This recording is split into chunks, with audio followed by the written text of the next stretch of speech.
the man who refused the river. Some debts announce themselves with thunder.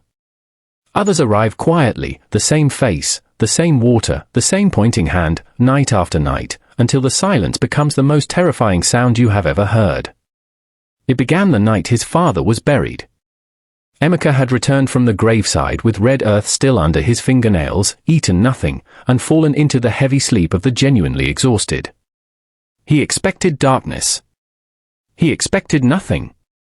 Instead, water. A river, black and wide, without current, without sound. And standing in the middle of it, a woman. Ageless. Barefoot on the surface.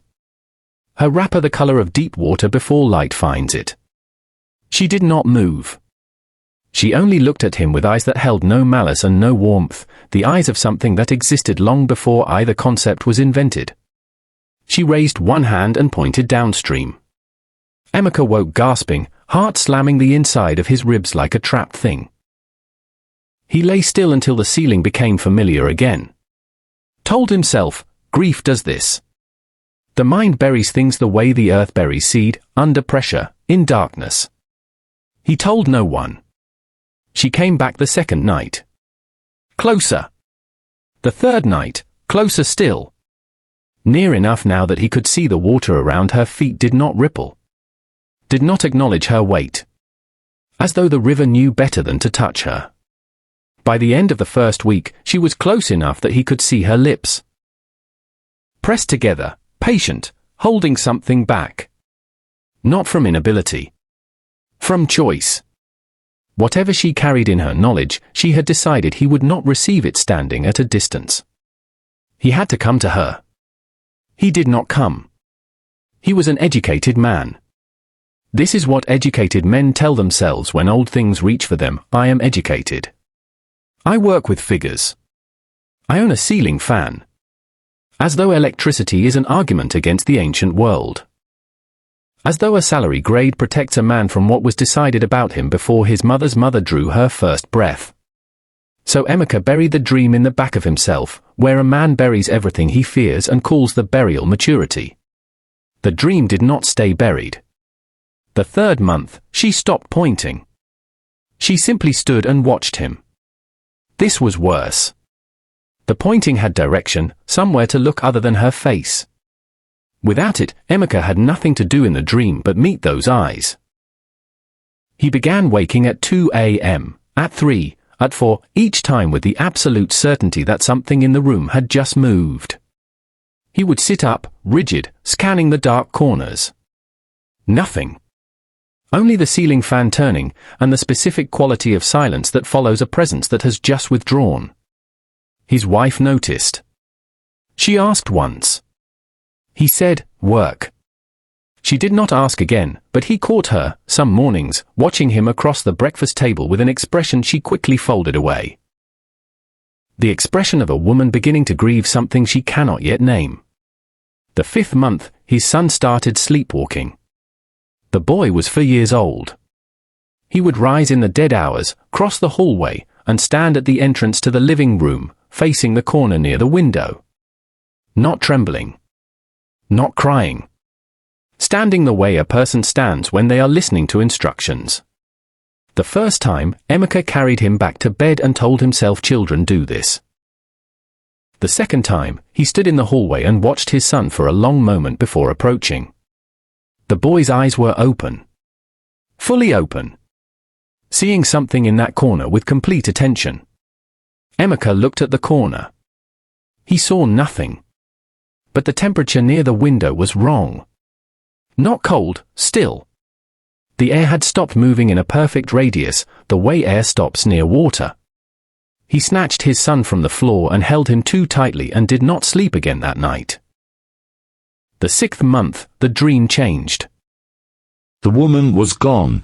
Emeka stood alone at the bank of the Black River and felt, for the first time, true fear, not of her presence, but of her absence.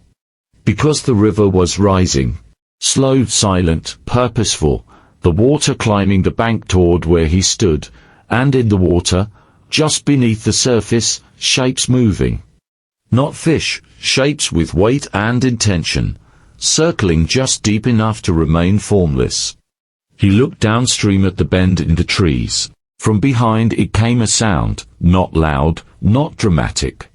A sound like his name being spoken into the ground, his full name, the old name. The one his grandfather had given him that nobody used. Spoken by a mouth that knew exactly what that name meant, exactly what it had been given to carry, exactly how long it had been waiting to be claimed. The water touched his feet. He woke on his feet, standing in the living room, in the dark, facing the corner by the window. He did not remember walking there. His mother came from the village that weekend. She stood in the doorway and looked at his face for 3 seconds and said, "How long?" He opened his mouth to say work, and could not. The word would not come. His throat closed around the lie and refused it. 7 months, he said. She closed her eyes briefly. The way you close your eyes when you receive news you already knew, but hoped you were wrong about. She will not stop, his mother said quietly. You understand this. She will not stop, and the longer you wait, the more she will send ahead of herself to your door. What does she want? His mother looked at him, not unkindly, but without softness. The look of someone who loves you enough to tell you the full weight of the truth. She wants you to stop pretending you don't know what you are. He drove to the Diviner before sunrise. The road was for hours through towns that thinned gradually into bush, the headlights cutting yellow tunnels in the dark. Twice he nearly turned back. Once, passing a river bridge just after 3 a.m. he gripped the steering wheel and did not look at the water below because some part of him, the part that had been waking at 3 a.m. for 7 months, knew with absolute certainty that if he looked, he would see her standing in it. Watching the bridge, watching him pass. He did not look, he drove. The old diviner was already awake when Emeka arrived. Already seated, his instruments laid out. As though he had been told, he listened without expression while Emeka spoke. Then he was silent for a long time, not thinking. Listening, his head slightly tilted, the way very old men listen when they are consulting something other than their own mind. Finally he said, "The shapes beneath the water. Did they frighten you?" "Yes, they were not sent to harm you. They were sent to show you what collects in a river that is not flowing. What settles in a man who will not move." He paused. "She has been standing on that river since before your line had a name. She carries something that belongs to you, only you. It cannot be given to another, and it will not disappear. But understand this." He leaned forward. "She has been patient, because the thing she carries is precious. But the water does not stay patient. The water behind a dam does not wait forever. It finds the cracks, it finds the foundations. It finds the children." The word landed in the room like a stone dropped in still water. The children. Emeka thought of his son, standing in the dark, facing the corner, eyes wide open. He said nothing. There was nothing to say. He went back. He did what needed doing. He carried what he had spent 7 years setting down. That night, he dreamed the river for the last time. She stood before him, close now, finally close, and opened her hand.